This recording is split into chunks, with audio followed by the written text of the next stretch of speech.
Welcome to the Las Vegasville podcast, brought to you by Jump Studios, where we cover topics related to everything happening around Sin City, including the social media scene, food, and a whole lot more, with some of the best, most popular accounts around the city, and talk about their success in Vegas and beyond. I'm your host, Philip Zhang, aka Las Vegas Phil. Check me out on IG or TikTok, and feel free to text or leave me a voicemail at 702-551-4445. On with the show.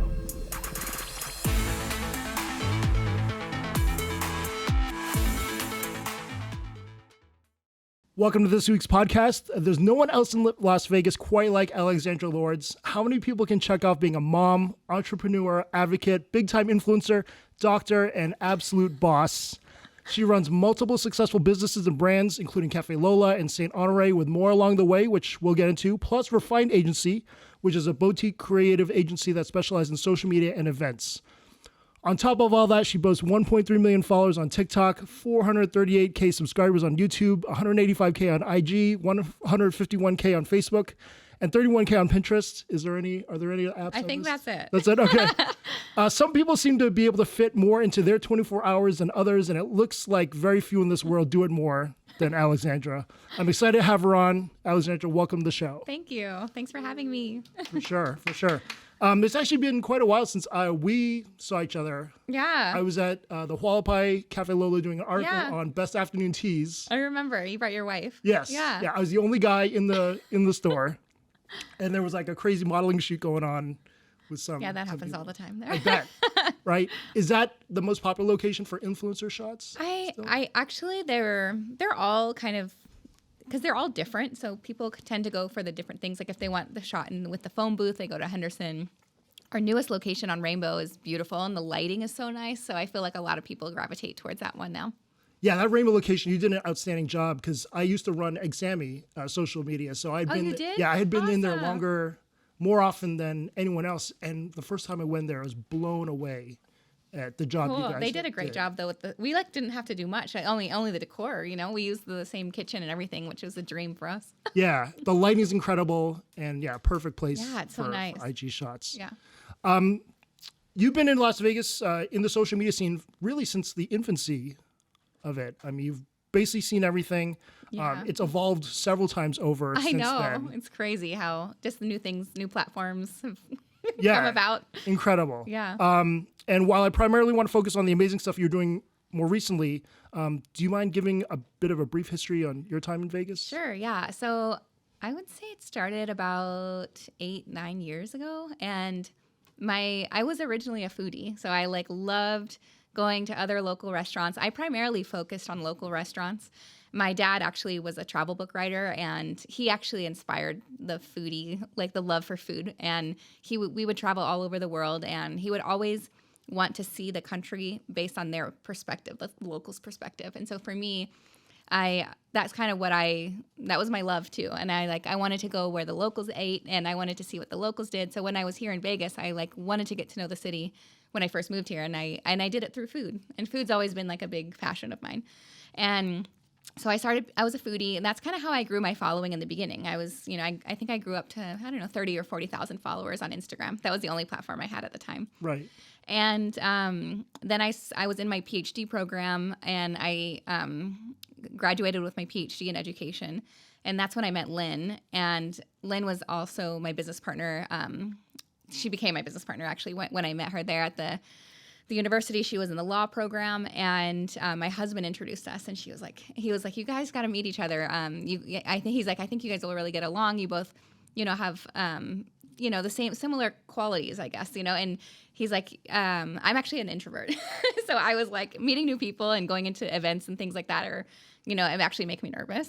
Wow. But Lynn is the complete opposite. So she loves events. So she had this company called Ladies Who Dine that had was event based.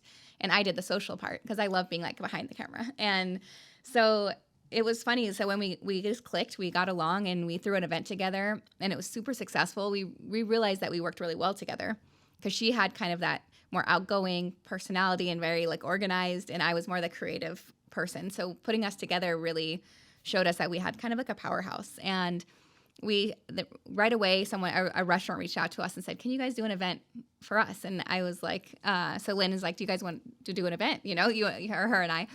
And so we ended up doing an event together with this restaurant called Andiron. Do you remember Andiron? Yes. Back in the day? Yeah. The former, now Harlow. Harlow, yeah. Yep. So we did an event for Andiron, and it went super well. It was a happy hour event. And from then, that event, the restaurant was like, can you guys just run our social for us? Like, and do our marketing. And we're like, okay, we don't know how to do marketing, but we really did know. We just didn't realize that's what we were doing. You know, like I feel like a lot of times, like social media foodies, like they don't realize. Like, I mean, they're marketing the company. So we ended up forming a marketing company overnight, the Refined Agency, and that was our first client. And then from then on, they just referred us to a bunch of different food and beverage clients, and we had probably 30 clients by the end of the first year. It was What year was this? Oh gosh. 16, It was like, no, it was like 2012, 13 maybe. Oh my God. Because we opened Cafe Lola in 2016, and we had the marketing company like 2 years before that.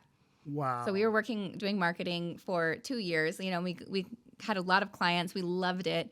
We were working at a coffee shop, and we realized there was a real like gap in the market. There was not a feminine coffee shop. A lot of places didn't have gluten-free items. And we just really wanted to create a space for women to like really feel comfortable, feel inspired, and also have really good food because, you know, I'm the foodie. Yes. So I was like, I just want a coffee shop that I can go to and actually eat really good food and have gluten-free options, dairy-free options. So that's how Cafe Lola was born. And we really found a spot like on Hualapai. Originally, it was actually another spot we wanted for our first location, but they didn't want to give us the spot because they were like, you guys don't have enough experience. I bet they're regretting that now. It was so funny. Like they actually reached out to us a couple, like last year, I think, and they were like, do you guys want to do something else now?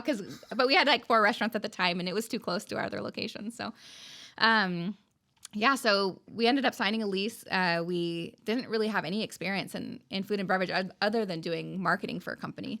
But to me, I feel like having a marketing background really benefited us in a restaurant world, you know, because I feel like sometimes these chefs are these amazing, you know, creators or restaurant creators, like they don't know how to market themselves, and they may be amazing, but then no one knows about them, and they could fail that way, you know. And to me, like us going into it having a marketing background, like all we needed to do was figure out how to make really good food. Luckily Lynn's husband like knew how to. Has always worked in kitchens. He's worked for Wolfgang Puck for a long time, so he helped kind of create a lot of the food. And then I took a bunch of like, you know, I did a bunch of like prep on drinks. So I learned how to do all the drinks. So together, I mean, we just put our heads together and we figured it out. And we just really wanted to make sure that the quality of our food really backed up the marketing. So that's kind of how Cafe Lola was born. Amazing. And a lot of entrepreneurs will always say there's never a right time to start. You should just start. Yeah, for sure. I mean, as you can see, I mean, we literally, like I said, we didn't know anything about, you know, coffee shops or restaurants really. I mean, luckily our husbands did. My husband was one of the like ones that started Raising Cane's. So he knew a lot about, he was for the franchise for here. So he knew a lot about how to franchise a business and how to open a business, which I feel like gave us it was awesome for us because we didn't have to learn in the whole construction process. He really guided us on you know what we should be paying for, what the prices are and all that. So that was amazing. And then Lynn's husband helped us with some of the food, which was awesome. So for us, like having us as a group, it really is kind of what helps us grow kind of as fast as we have. Yeah, I mean, the team sounds amazing. Entrepreneurship is definitely one of the biggest parts of the story, if not the biggest, I think, on social. To me, I mean, Cafe Lola was such a game changer in 2018 because it was really the next level where every restaurant that opens now was social media conscious, but nobody was when you opened. Oh, yeah. I know that we were kind of one of the first. Oh, wait. Yeah, you're right. Cafe Lola did open in 2018, right? Yeah. So I was like, I think I said 2016. It's all right. But oh my gosh, the years just fly by. I had my first baby in 2018 too. So it's like the same. So I had Sophie a month after we opened. So yeah, and it was 2018. Wow. Oh my gosh, that's crazy. But anyways, okay, back to social media. So yeah, we actually opened an Instagram account for Cafe Lola 6 months before we even opened Cafe Lola first. And second, we didn't even have a location before we even started the social media, you know, because I just knew I wanted a following because I know it doesn't matter where we open. I just want people to know we're coming. Right. So I wanted to get that following. I wanted people to know what we're doing. I wanted people to go I wanted to take everyone along the journey. So I was like really posting stories. As soon as we found a location, I would share. I posted about us testing in our kitchen. I posted like the construction process. And that's really, I think, the start of kind of our Cafe Lola family. Like we really call them like our family because people have seen us grow from 1 to now 4, and it's been amazing. But social media is definitely, I mean, as you know, we have a marketing company as well, but we focus primarily now on our own concepts, which is awesome. But we still do help other restaurants in town, but mostly with social media only. So we don't do traditional marketing. And we actually have never really done traditional marketing for Cafe Lola. We've only done social media. And I think that speaks a lot because, you know, the power of social media for restaurants is huge. Yeah, really invaluable and pretty much the most important thing, I feel. Nowadays. Yeah. I think I read somewhere that like TikTok and Instagram have become like more used as a search engine like than Google. Have you heard that? Yeah, I heard that too, especially on TikTok. Yeah. Amazing. Even I do that. Like when I'm going to a new city, I just go straight to TikTok and I'm like, you know, restaurants in the city because I want to see I want to see videos on them. Totally. If I need to fix something in the house, I usually go to TikTok first, which is crazy. Yeah. Yeah. So you've been on both ends with the PR side and the big influencer side as well. What do you think about the state of PR now? Of like the traditional PR? Traditional PR. I do think it's still important, obviously. You know, I mean, it just depends on what you're looking for, you know, like within the national PR, like the like I feel like all those people really have the connections, you know, and I feel like it's hard for a small business to really get the recognition that they deserve without having traditional PR because I think that it's all about connections and it's all about who you know and, you know, and finding the right people because there's millions of restaurants out there. Like there's, you know, and in these writers and these, like, you know, all these journalists, like I feel like they just kind of need to be fed exactly the information that they need because they don't have time to go like search a lot of the time. Yeah, press release is so key for a lot of those guys because you Yeah. see them in the articles. Yeah, so I do think it's needed, especially if you're looking for that kind of press, you know. But luckily, I mean, we haven't really needed that at this time, you know. So we've been fortunate enough that that Instagram and TikTok have really helped us enough to grow and have the recognition that we are looking for. So when did the idea of being a restaurateur happen for you? When did the wheels start turning? I would say about 2 years into our marketing company, we were working out of coffee shops and we just saw that big gap. And we took a couple months to really like think about it, what we wanted to do. It was always a coffee shop though. We always knew we wanted to do a coffee shop because we always worked out of them and we loved them. And we always liked taking photos at coffee shops. We like, you know, and it was just something about that. I've always loved coffee shops too. Like ever since I'm in my early days of earning my PhD, I was always at coffee shops. So we feel like that was always like meant to be.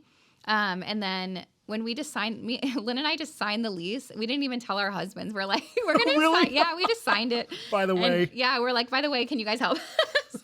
Because we're like, I feel like Lynn and I together, we're kind of like a power team when it comes to that. Like if it was probably by ourselves, we wouldn't have done it because we don't hype each other up, you know?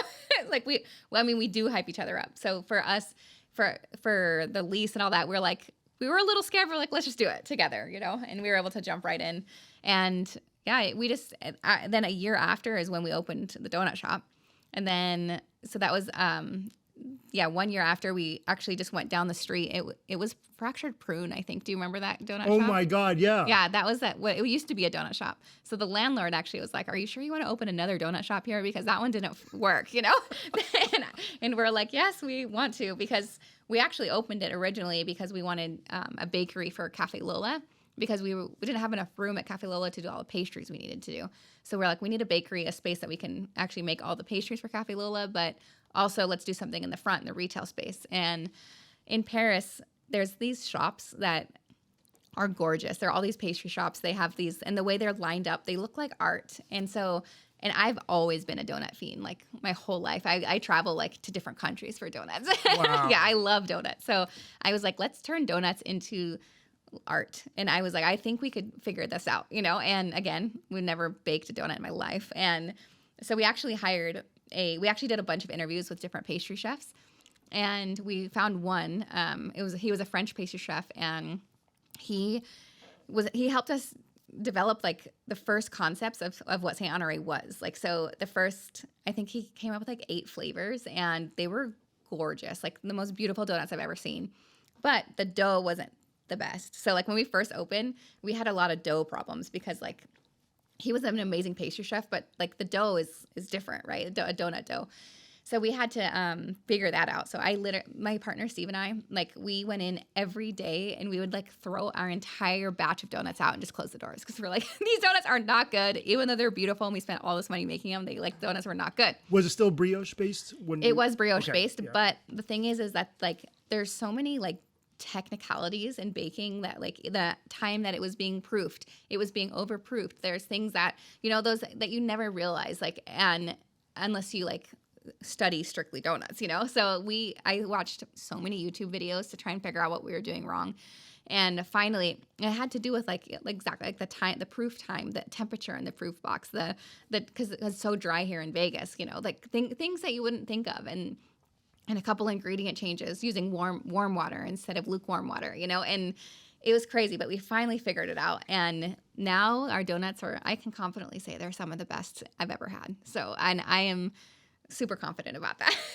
Yeah, and you branded it so well. I mean, calling them couture donuts. I mean, it was the talk of the town as soon as St. Honore opened, and I think for a variety of levels because of the aesthetic, and for some people the sticker shock was kind of. And in the beginning, we priced out each donut individually based on like the cost of that donut. Yeah. But it was just so confusing for people, and like people are like, oh, that one's $5.55 and that one's like $3. And so for us, we actually changed up the whole concept. So after COVID, because we actually shut down for that whole period, we shut down for like 3 months.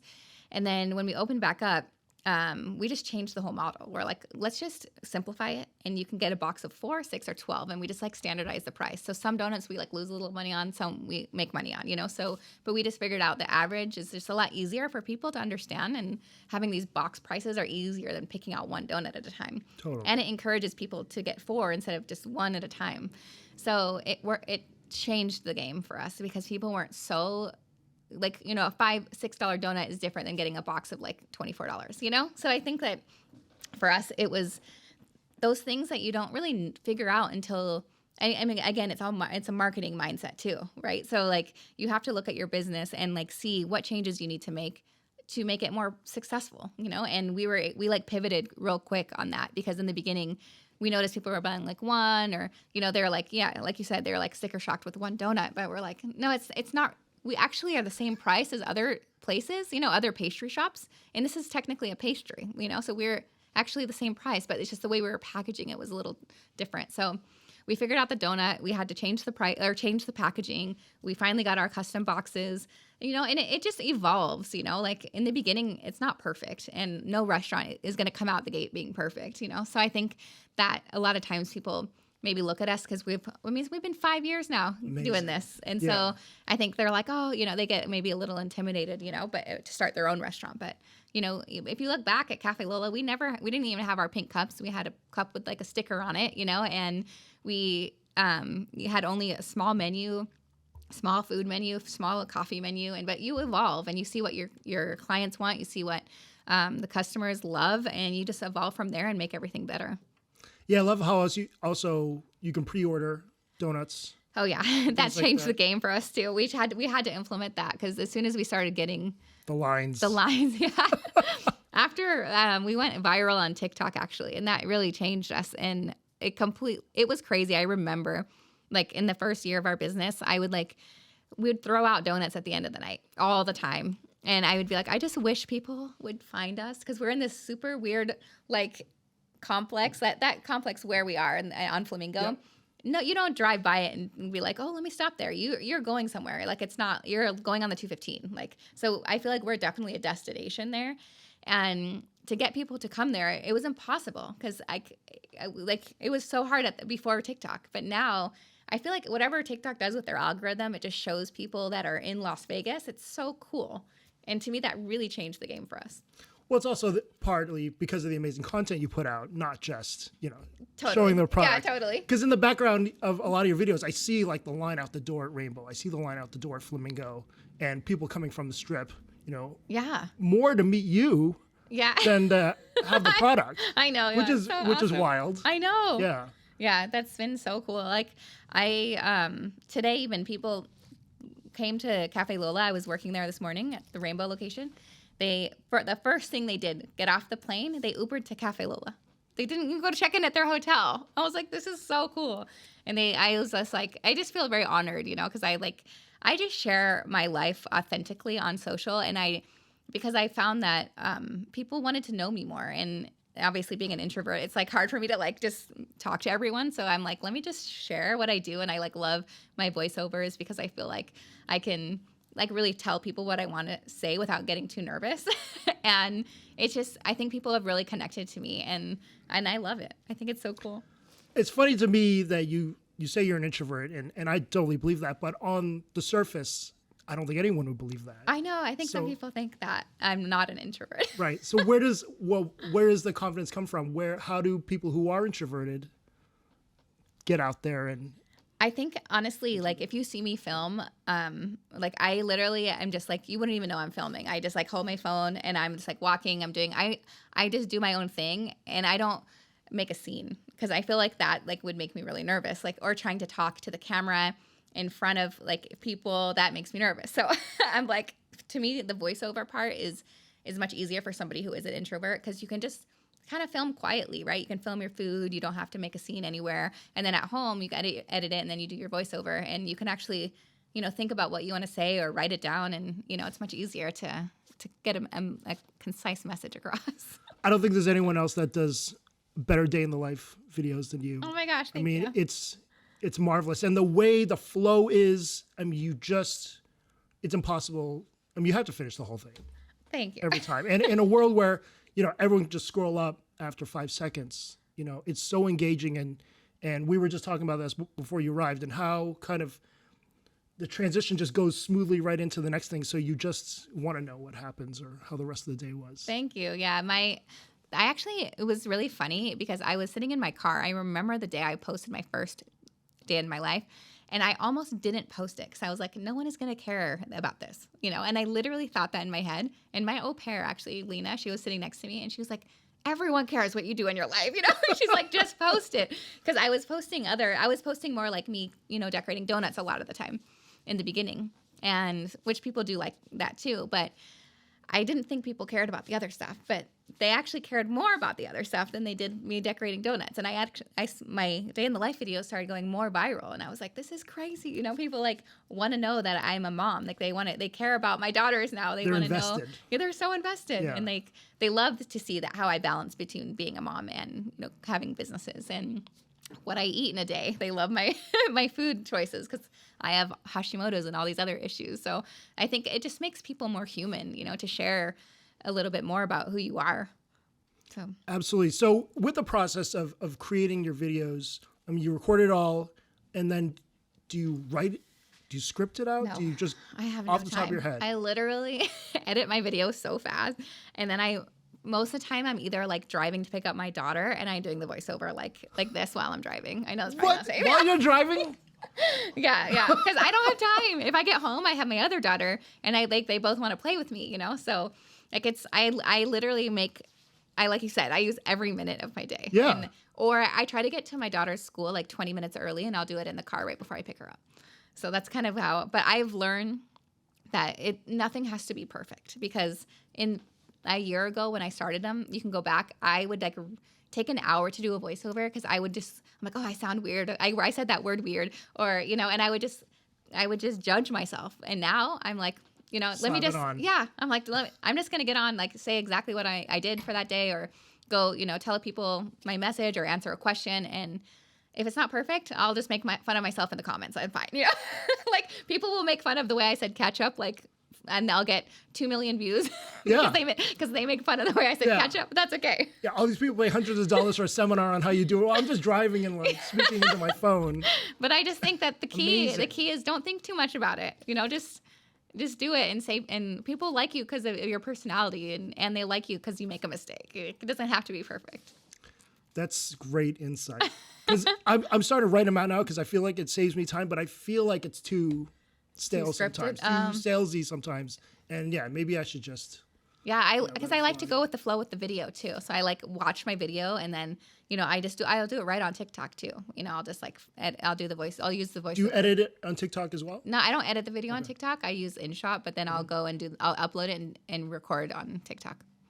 Yeah, a lot of people have said that too. If you record it at least something on TikTok, maybe it'll perform better. Oh, I think so. I just think that they like you to use their features. Mm-hmm. True. Yeah. That's true. That's amazing. That blows my mind. So yeah, Saint Honore, one on West Flamingo and the other on Blue Diamond. Latte printer, worked on donuts. Yeah. When you discovered that, I mean, that was cool. Yeah, I don't really even remember. I just think I wish I remembered the exact moment when I discovered that, but I feel like it was just like a random day, and someone was like, because we used to use that printer for the lattes, and then I was like, let me just try it on my donut machine, on a donut to print a logo, and it worked, and we were like, oh my God, this is so cool. So then we just started using it on the donuts, and we started offering logo donuts to companies. We're like, we think that this would be really cool. Yeah, and then it just completely changed the game because everyone loves, writing a message on the donut or printing a photo. We can print anyone's face on the donut, so it's been awesome. So many brands that you work with, Prada. I love the McDonald's one you did, Louis Vuitton, Chick-fil-A.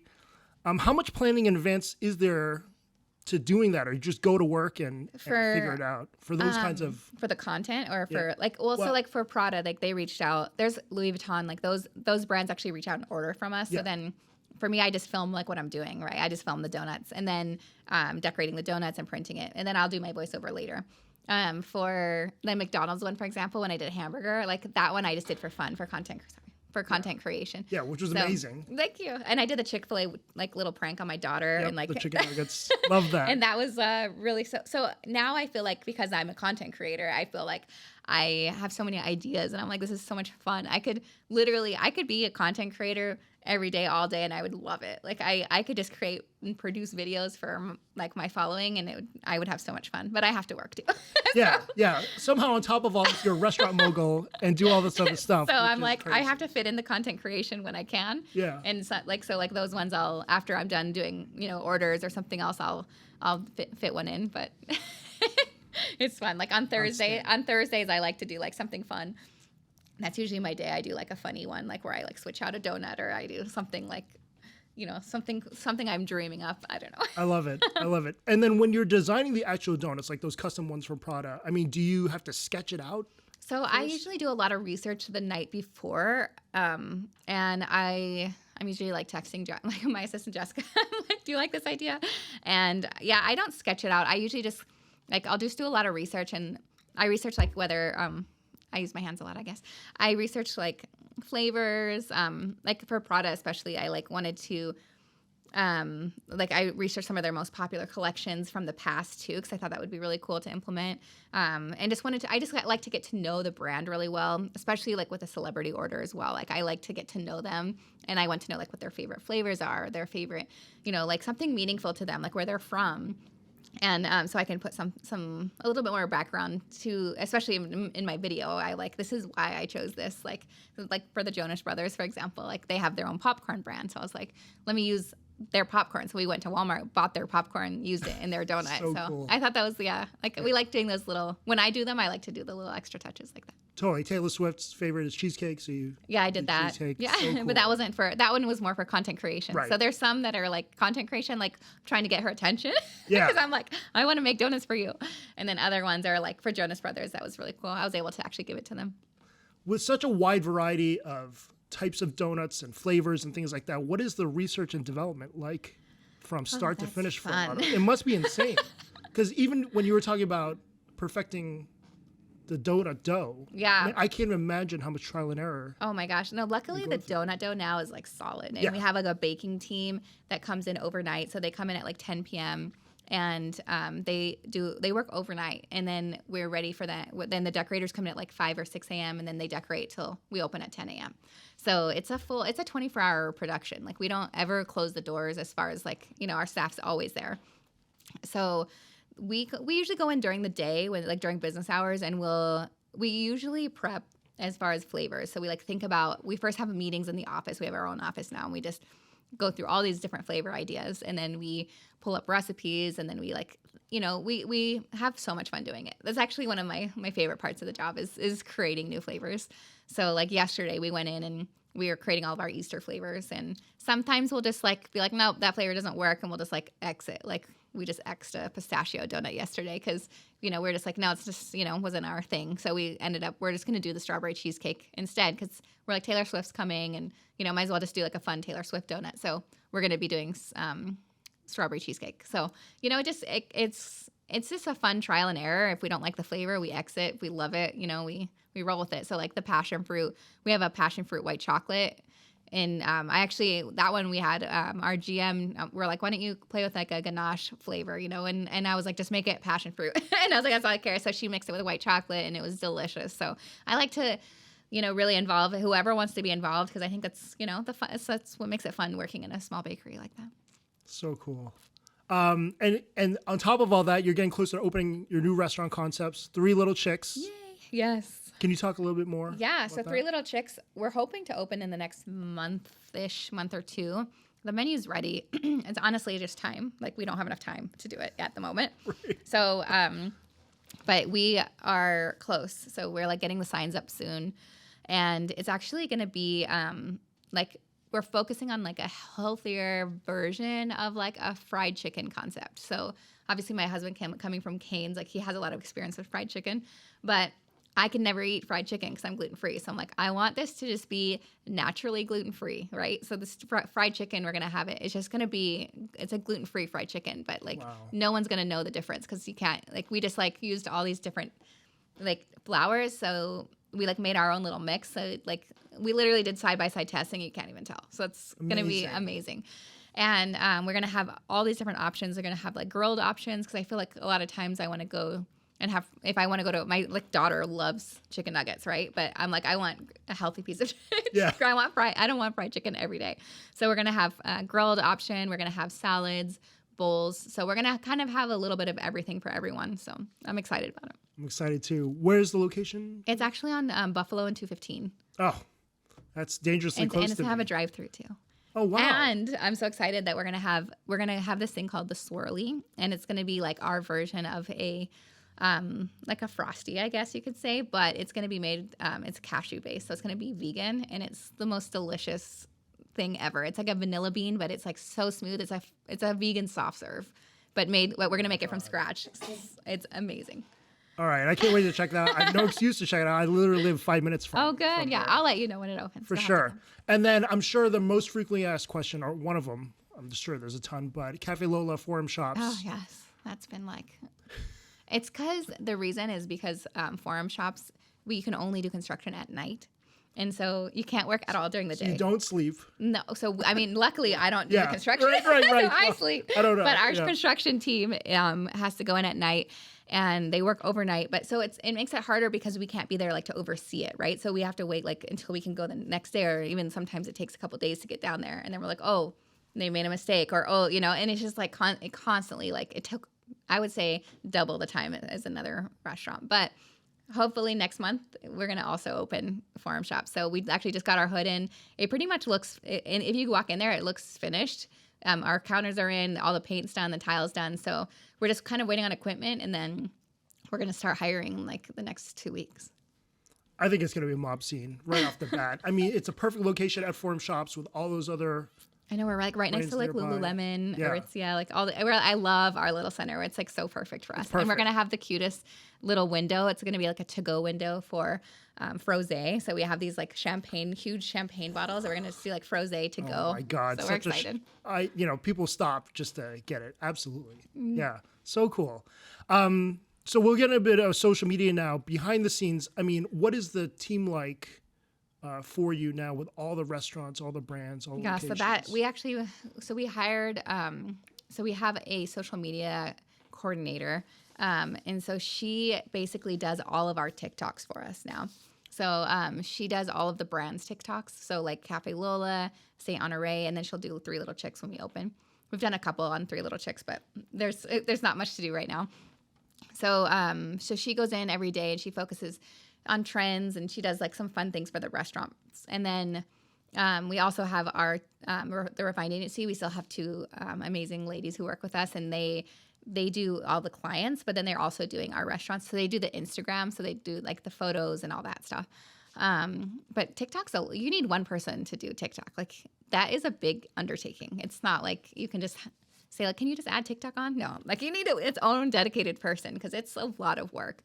And because I do it, I know. So that's why I'm like, we have to invest in TikTok because I see the return on myself, you know? Yeah. So, but just myself, I mean, because I'm doing it not only, I also incorporate the restaurants. I would say like 50% of my content is the restaurants and the other 50 is more personal.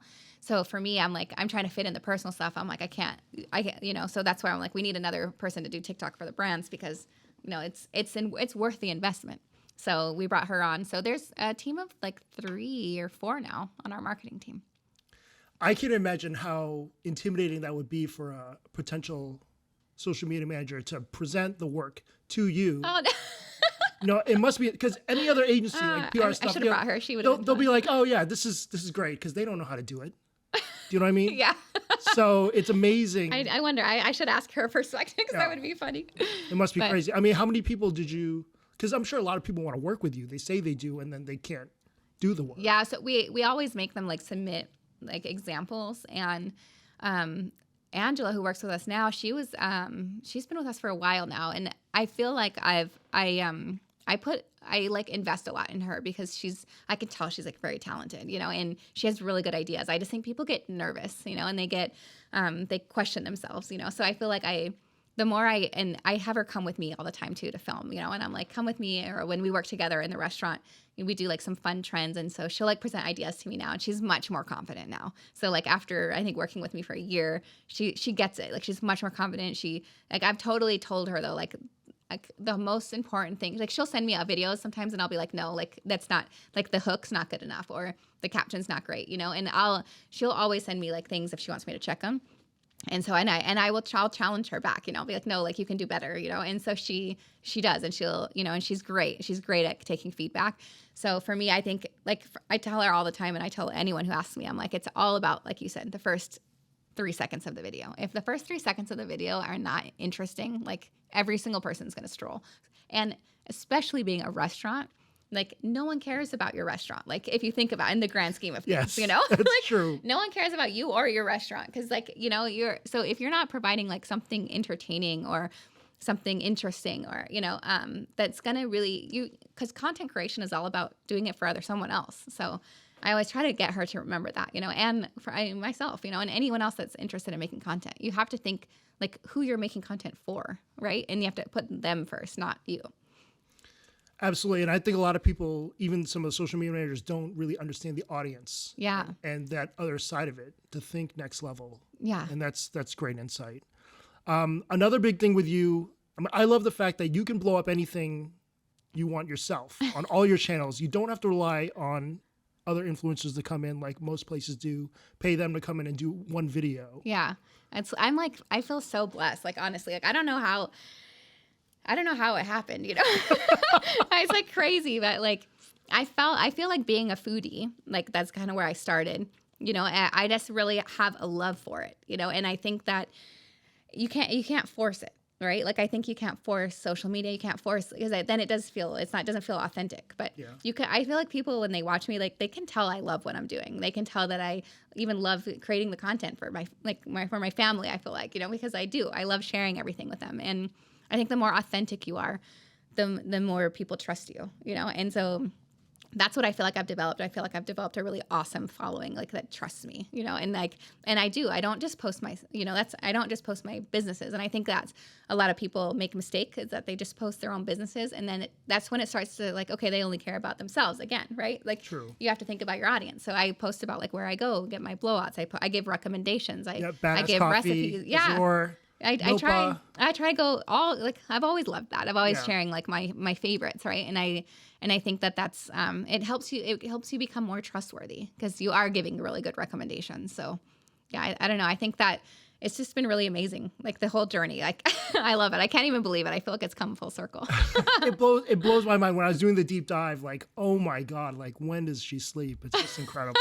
Incredible.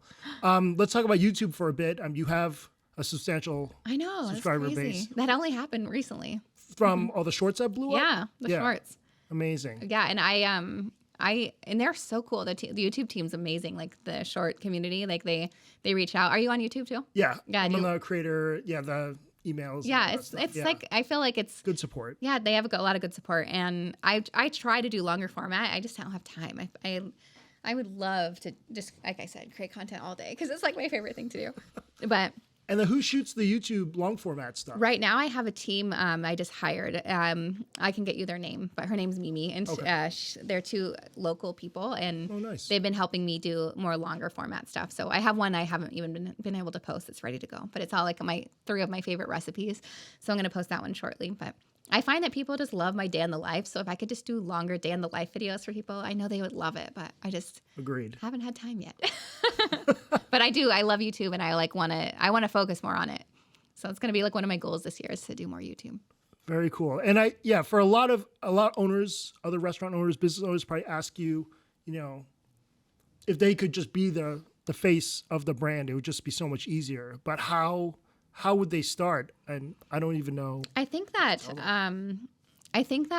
what we did well was we hired GMs for the restaurant, so we didn't have to work in the restaurant every day but again, you're gonna we miss out on obviously the funds, right? Like we don't, because we're giving it to them, because we give it to everyone that works for us, because we are, I think we're thinking more of the long game versus the short game, because we're making our money from the refined agency still, so we're gonna forego the funds here to hire GMs so we can think bigger. So I think it just depends on your goals, and I think that when you get stuck working every day in the concept, it's harder for you to become like a face or become think of what content I can produce, or think of like, where am I going to grow next? What new location am I going to open? If you're working in the restaurant, because you're just focused on your customers, which is also amazing, but I just think it just depends on the goals of what you want. If you're happy with that one restaurant, that's like your love, like that's totally fine, but you can still record, you can still you can share what you're doing in the day, in the life. And a lot of times people don't realize that you can just record without being intrusive. I'll just pull out my phone sometimes and set it there, and then it's just recording me helping a customer, but the customer doesn't get bothered by it, So I think that as long as you do it in a way where you're not upsetting the customer or doing something, like you can just show like the barista, making it your favorite drink, or there's so many options you could do. But it definitely helps when you're in the restaurant, when I guess it just depends on your goals, Yeah, but I think for a lot of entrepreneurs, I mean, myself included, it's hard to delegate and let go of the baby. I think for a lot of owners, that's the thing. They feel like they need to be there. Yeah, and I also had a problem with that with our own social media. I was like, sure. Yeah, even Lynn was like, you have to like give it to someone else, like, because it was like, so it was my baby, and I'm so happy I did that, because I was able to focus more on my own stuff, which was really cool, and like growing like my personal brand. So I was able to do that, and we were able to create more stuff, like more latte programs. And now we do like way more, I do more creative things, that I can film more stuff. So like you never realize like how much your potential, like you could do without, if you're just doing the same thing every day, I guess you can't like spend the time to just think about like, what are my other goals? Like, what else can I do? Like, how else can I grow this business? It's hard for you to think like that if you're just constantly working in the business. Does that make sense? That's true. Absolutely. That's my problem right now. Yeah. I should record what you just said and rewind it and listen to it every day. And then, there's the refined agency as well. What kind of projects are you doing now? Luckily, Lynn actually kind of takes that on. Right. I focus a lot on the restaurants, and she works with a lot of the clients. And she does. We have a lot of different restaurants in town, like that we still help with social media, and we still, with the refined agency, run like Women Who Slay, which is like our women kind of empowerment network. And so we host some events like quarterly, and we do, like, we're having one come up soon in the next couple weeks, but we're doing we just do fun, like, kind of women empowerment events that we like to keep going, which is amazing. I mean, the women's mastermind events, great networking events, workshops, and plus you have the seminar the annual conference. Yeah, we did. We don't do that anymore. Okay. We're turned them into more smaller, like quarterly events. And I try to just give as much advice on my social platform. It's amazing. Because I'm like, I just want people to know, like, anyone can do what I'm doing. Like, it is possible. Like, that's always like, my little cup that I even have for sale now. I'm like, it's possible, right? Like anything is possible. You just have to kind of, figure out how to get there. Amazing. We're going to get into 10 rapid fire questions just to wrap up. Oh, no. These are all worse. I'm the introvert. Okay. Podcast. No, they're not. They're not crazy. Number one, you obviously get a lot of messages from all over the place on all the platforms. How do you field everything? Comments too. Like comments are. I would love to respond to every comment because people are so funny, and I will go and read. I try to read a lot of comments, and I'll try to respond to as many as I can. And messages, that's hard too. I'm just constantly on my phone, so I will just look constantly. It's very rare for me to look in that other folder that comes up sometimes. So I'll miss it for sure. But if you want to get a hold of me, email is the best. Okay. Emails, I'm usually on my email, and if I can't respond, I'll forward it to my assistant, and she's amazing and will respond. There you go. That's a big question I think a lot of people want to know. Lots of people get excited when you make stuff for celebrities. Is it different every time, how they reach out or from different people, friends and friends? So sometimes it's agencies, sometimes it's them. I have a amazing influencer that reached out to me personally, and she's one of my favorite influencers ever. She's coming out on Saturday, so I don't want to say yet who it is, but you guys will see. Wait for the post. Yeah, so I'm so excited. She's a big influencer, and when I saw her DM in my messages, I was like, what? This is so cool. So I'm excited about that. But yeah, it's just sometimes they'll just DM me, and I feel really, because I feel like I have a big following now, it's awesome. I think that they feel comfortable to email me or just message me because they're like, oh, she knows how it is, influencer life, right? So yeah, and they feel like they know you. Yeah, right? And when they come and meet me, they're like, oh, you're the accent's exactly the same as you do in your posts. I was like, cool. So yeah, it's fun. I try. I mean, it's really, especially on YouTube, the comments on YouTube, I feel like I need to respond better, but for the most part, I would say email and Instagram. Yeah. And Instagram DMs, I can. Okay. All right. Good to know. As a donut connoisseur, you've mentioned in the past that the salty donut is perhaps the only other brand you love aside from yours. Oh, yeah. I've had that one in Miami and Austin, and it's great. But are there any others that you've enjoyed in your travels? There is, obviously, in Paris, there's some amazing ones, just on the street, right? There's amazing donut shops but they're in pastry shops, and they call it a bomboloni, but it's actually a donut. Yep. And then there's another place that I'm obsessed with, and this is the one I made my husband walk miles to go there, and it's called Chuck. It's in Barcelona, and it's one of my favorite donut shops. All right. Good things to hunt out when you're over there. Being the boss puts everything on your shoulders really at all times. I've seen the videos where you're working your day off if someone calls out sick, the crazy break-ins, the difficult customers, salt instead of sugar in the donuts. Oh my gosh, that was funny. Yeah. I mean, is it heavy the head that wears the crown? Or, do you love it? I think it's amazing now because we have such a good team. Like I told you, we have GMs in place now, and we have a director, a director of operations. So he also, I feel like he probably gets the most stress. We hear about it, and if I can help, I'll go in immediately and I'll help. I'm always I always tell my entire team, I'm like, if you need me, just put it in our group me, or text me, I'm there,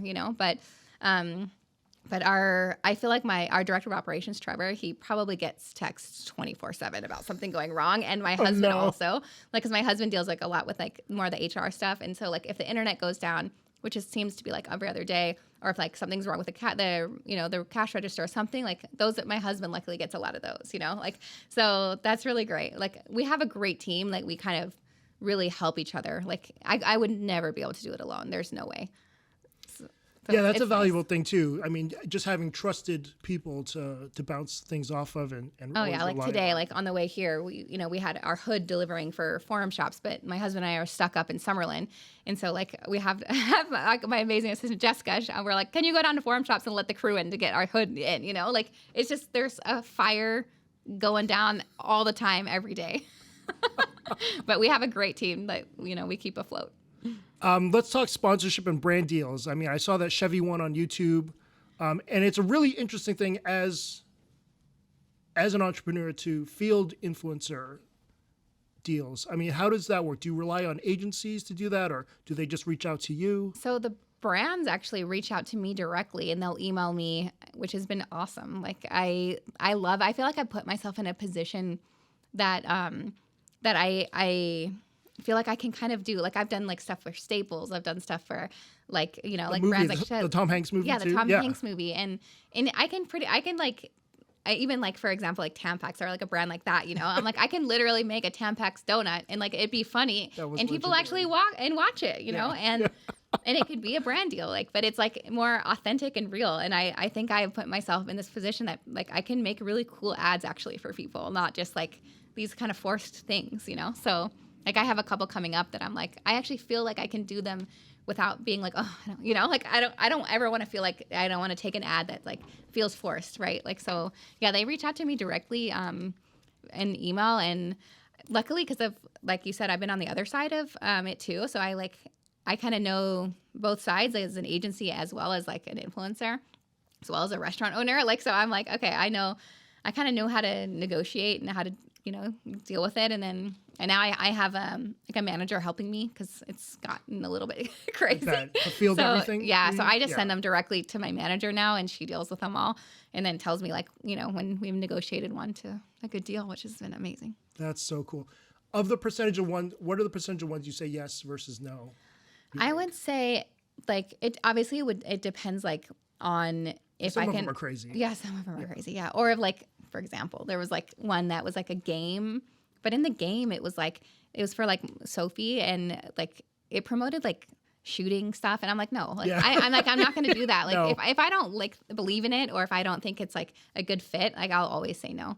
But for the most part, a lot of the brands like that I've worked with have been awesome, and they're kind of bigger brands lately that I've been working with, which feels really cool. But they reach out to me because they know I have an authentic audience, and I think that being like an entrepreneur and a mom, I have like a lot of wiggle room, right? Like I can either do it at home. Like I did a brand for soft soap, right? Like a brand deal for soft. It was like a hand washing company, but I like fit it in. Like I was doing a recipe with my daughter.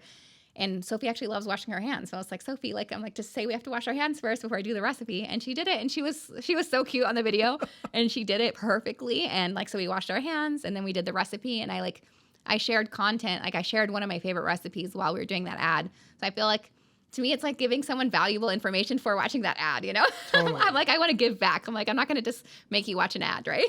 Yeah. Like here's an amazing recipe. It feels like it fits right in. Yeah, that's what I tried to do. Yeah.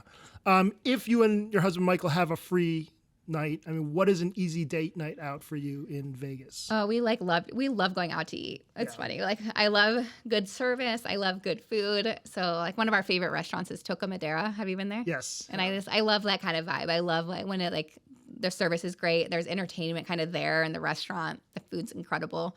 So that's like us. Like we love going to like really cool restaurants like that. Maybe get a drink after or something. Cool. Time management obviously is a huge thing for you, who has to cover so much.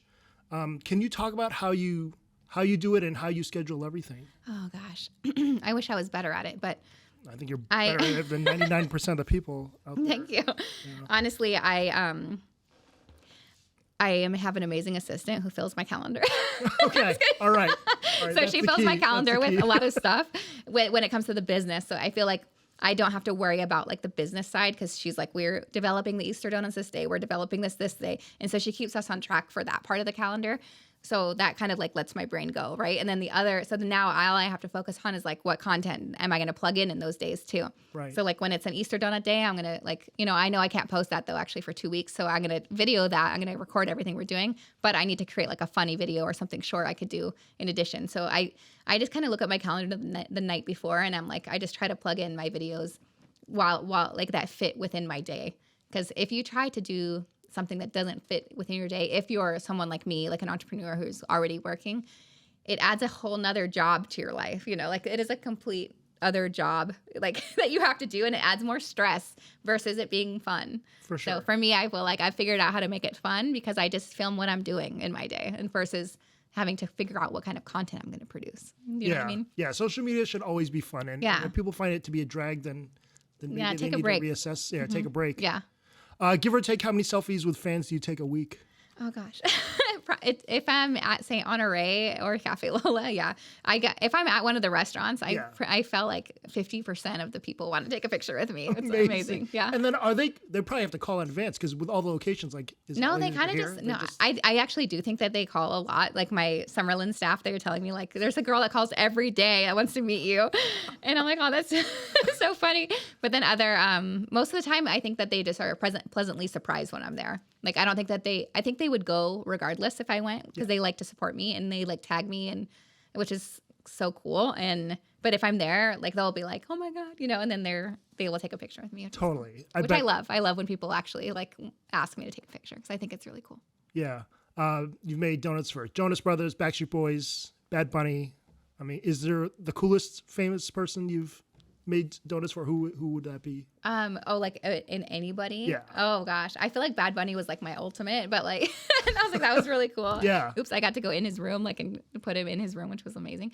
That was really cool. I mean, Taylor Swift is also one of like dream, and then Selena Gomez. Obviously, I would love to make donuts for her. Right. So yeah, we'll see. Taylor Swift is coming soon, so hopefully, yeah. That would be amazing. That'd be amazing. That TikTok will go crazy. Alexandra, it was a real treat to have you here. Thank you. Really appreciate all your insight and just taking the time out of your busy schedule. Of course. Yeah. Loved it. Thank you. Till next week, thanks for watching. Thanks for tuning in to the Las Vegasville podcast. For more information about me and where I've been dining recently, check out my IG and TikTok at Las Vegasville. Feel free to text or leave me a voicemail about anything you want, 702-551-4445. Stay tuned as a new episode of the show debuts every Monday morning.